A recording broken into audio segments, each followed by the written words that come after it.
Welcome to King Gamer. Today we're watching the Oddity Compendium, okay? And this is made by our friend, Dr. Nowhere. The guy who has made the boiled one and another analog core. I can't remember the name of it. But you can go check those videos out. But first, let's watch this one, alright? Oh, nah. That scared me. Okay. Okay, we're going in. But what I meant to say was that go check out the other videos after this one. Dr. Nowhere's Office of Wonders presents the Oddity Compendium, a beginner's anomaly education program. Okay. Welcome to the Oddity Compendium. Today, we will be learning about many wonderful and strange oddities that exist inside of, outside of, and around your universe.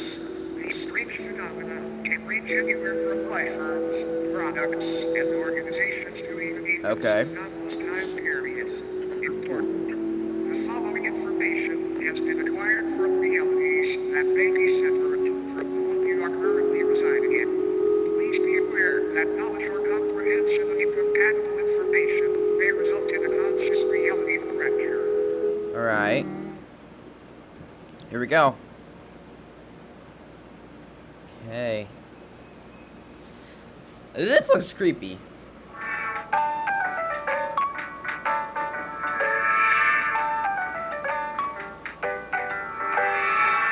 Alright. What? Your own bed may be harboring a hunger for your flesh. Sleep with a cool fan on it if possible. 2, if you ever walk downstairs one morning and your family is gone, interact with the headless corpse that remain in their what? In their stead should be avoided. Non-existence as a conscious disease. What? That is a headless corpse? If you're out in the middle of nowhere and you get in a rush of brilliant ideas, turn back immediately. Okay. Apparently it's a drug that can kill.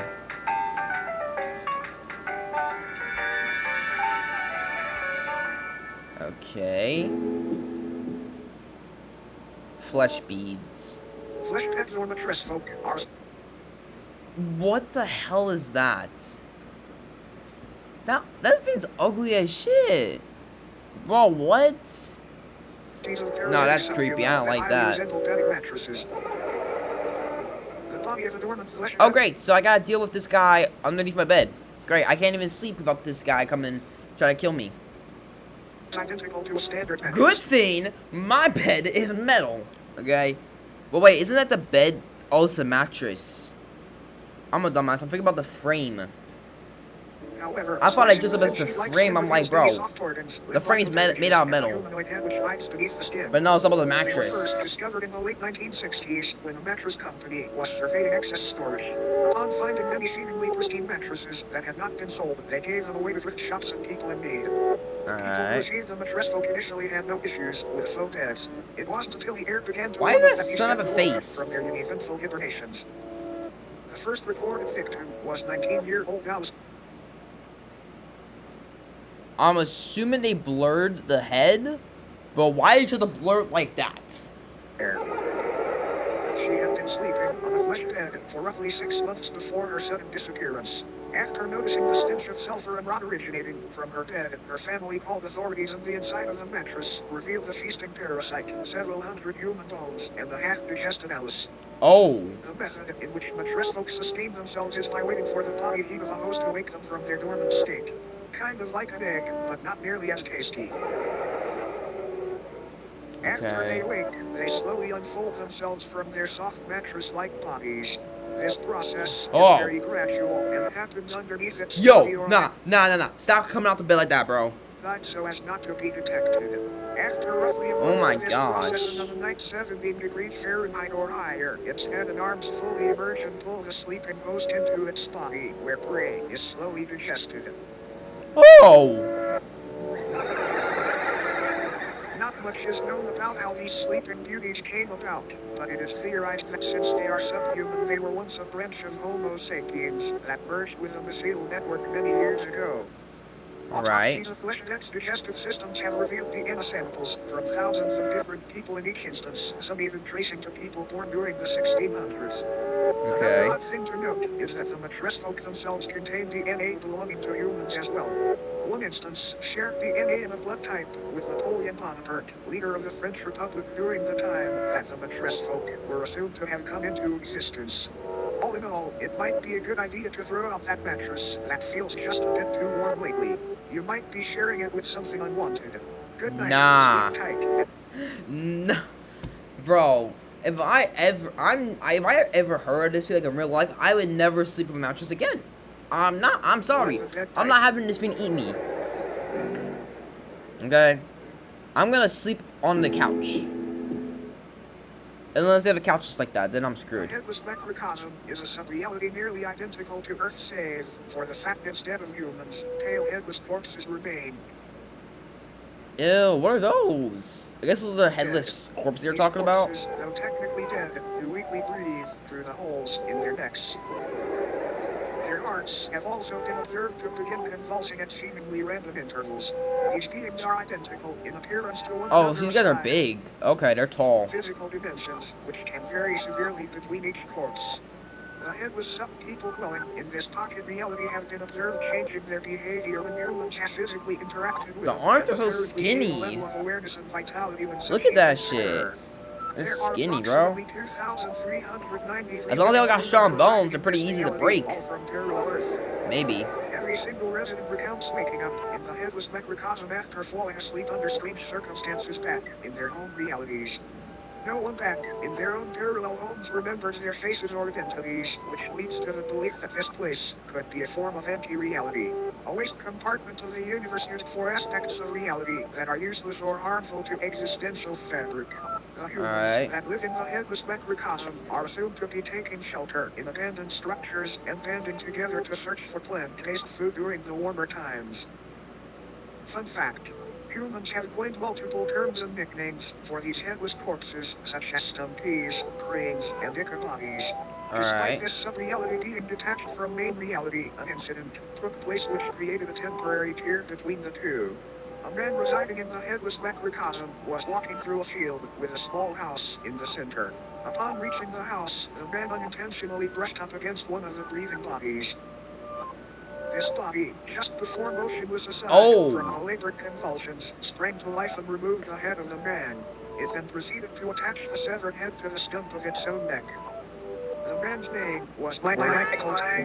That scared me. Oh my gosh, that scared me. Why is it doing this? Oh my gosh, that scared me, bro. It's literally so quiet in here. The only thing that's running is a fan. So like, with this noise, it's scaring the hell out of me. Cause I keep hearing things, and I get jump scared. A family's call to the authorities described an impossibly tall naked figure appearing in their backyard. The presence of this oddity was highly distressing to the family, and they remained inside their home until the situation was resolved. The following photograph depicts this figure they spoke of. Michael's rotting head is affixed atop its frail neck. Shortly after the photo was taken, what was left of Tedford's existence was removed from the premises and taken to an upscale anomaly testing site. Look, every time I show his name, it's glitching. Off of his existence. These breathing bodies appear to be in a constant state of yearning to reconnect with the roots of reality again, as they have been taken a hold of by a dangerous and contagious disease. This disease appears to be non-existence itself. It can affect anyone on Earth at any time, and once it takes hold, the headless macrocosm deems you valid for residence within its endless meadows, filled with fellow patients. But don't worry, it's a rare diagnosis. Another fun fact. Occasionally, crude man-made structures will form seemingly out of nowhere in order to correspond with the structures on parallel Earth. As mentioned earlier, the headless macrocosm itself What the? like a digestive tract of the universe, and these structures That house just moved? attempting to fight off the virus of non-existence. Now then, check your head. Screwed on tight. Great, because you might want to hang on tight to it for this next one. Bro, that's crazy. That is a crazy thing to say, bro. The obelisks of enlightenment are collective of monolith. Okay, that's even creepier. What is that? And what is this? It's like it's something. The thing about Dr. Nowhere's videos that every time I watch them, I always get like the chills and I always get so nervous. Which is super cool because you know the whole point of analog horror is to make you scared. So when you watch analog horror like Dr. Nowhere's analog horrors, and then you like you experience that fear, that's good. It's like with that one analog horror I reacted like a week ago. That gave me some chills. I had to keep looking around my room. That was a good analog horror because it doesn't have to scare you to be good. It can still be a creepy analog horror and it wouldn't scare you, but you still like it. But it's just more immersive when you get that scary feeling. And also, what? Look at this. How big? Hey, bro, these dudes look like they can just grab you and strangle you. Stand anywhere from 10 to 150 feet tall. Each obelisk is levitated just barely above the ground and facing geodetic north. Though most of them reside in remote fields and deserts, they have also been found floating above the ocean within the vicinity of the Bermuda Triangle, and even over the moon. They are moving just ever so slightly and progress approximately 2 inches forward a year. These obelisks are enlightened in the infinitely vast secrets of the universe, and are constantly monopolizing the excess information as a means of waste to counteract the overwhelming intake of knowledge. Though currently enclosed and monitored by government entities, many people have wandered into these locations prior claiming to be following the sound of angelic singing. Okay. Luring them emanating from these obelisks seduces a massive increase. Why is his ear in the back of his head? Is that supposed to happen? General intelligence and subjects listening. Folklore often refers to the That might be the side effects. Each obelisk's biological elements are unraveled thousands of feet into the sky to make a metaphysical connection from Earth to the universe. It is assumed this is a form of knowledge worship, an attempt to make a mortal sacrifice for immortal honor. Fun fact, these organs are confirmed to be those of the humans and other biological matter. Why? Who is saying this is a fun fact? These people are killing, these monsters are killing people, and you're saying, oh, it's a fun fact. It's a fun fact that these guys can actually kill you in the most horrific ways possible. That's a fun fact. Like, bro, that's not no fun fact, bro.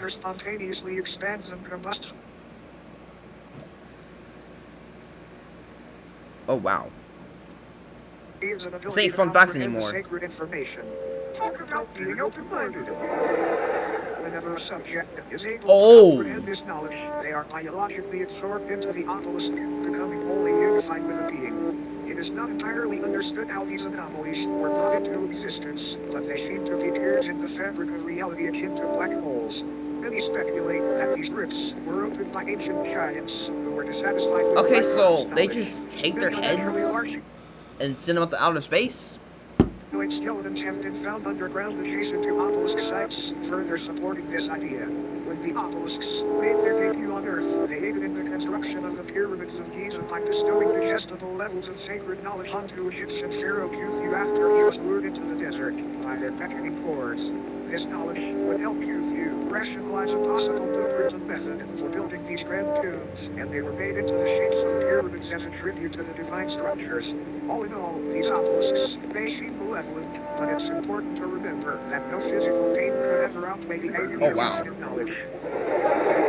Okay. Hey, why are you blinking at me, bro? Don't blink at me. Looks like our time here may be almost up.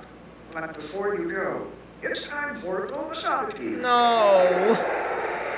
No, I don't want a bonus oddity, bro. Flibbus. This is Philbus. It is not the... Oh my gosh, he's got a nightmare fuel, bro. Why does he look like that? No, that's scary as hell, bro. I'm literally looking all around. I'm literally acting like I have a panic attack. What is that? Infibulous trust. I'm not trusting him. No. Has felt the overwhelming compulsion to practice Philbism. Philbism is a political and somewhat religious...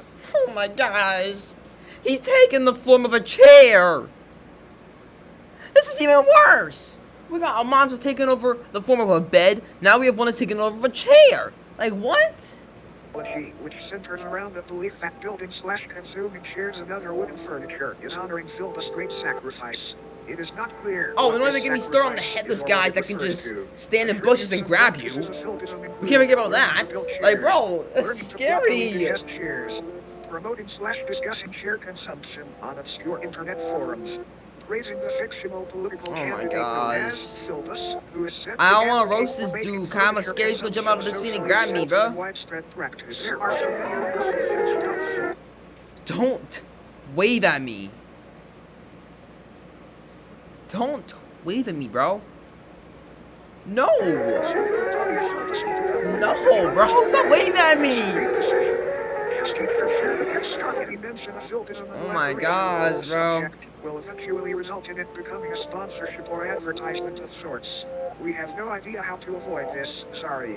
All filtists What? will... No, what did you just say to me?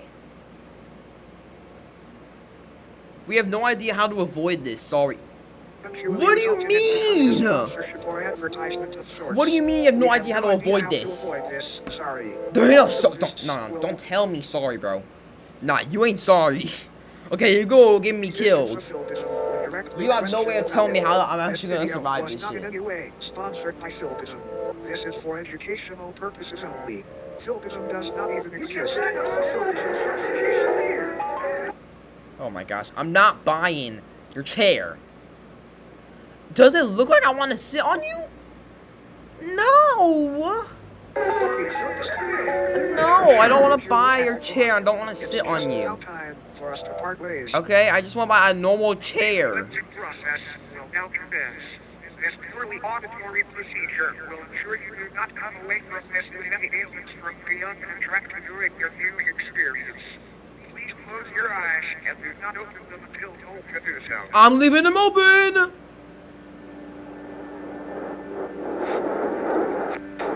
Hey, what we doing? Keep them closed. Oh! I'm not keeping them closed. Nope. I'm looking straight into your... Hey, he's gonna jump scare me, isn't he? He's gonna jump scare me, isn't he?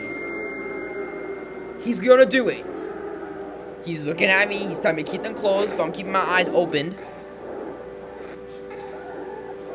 I'm looking at him. He ain't gonna do nothing. Yeah.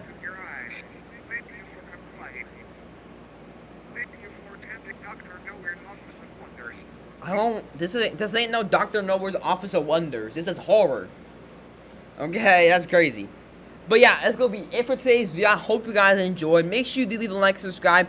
Go check out this dude, Dr. Nowhere. He makes some cool ass videos. And also check out these two in the corners of other two videos that were made by Dr. Nowhere that I reacted to. And I'll see you all next time. Peace.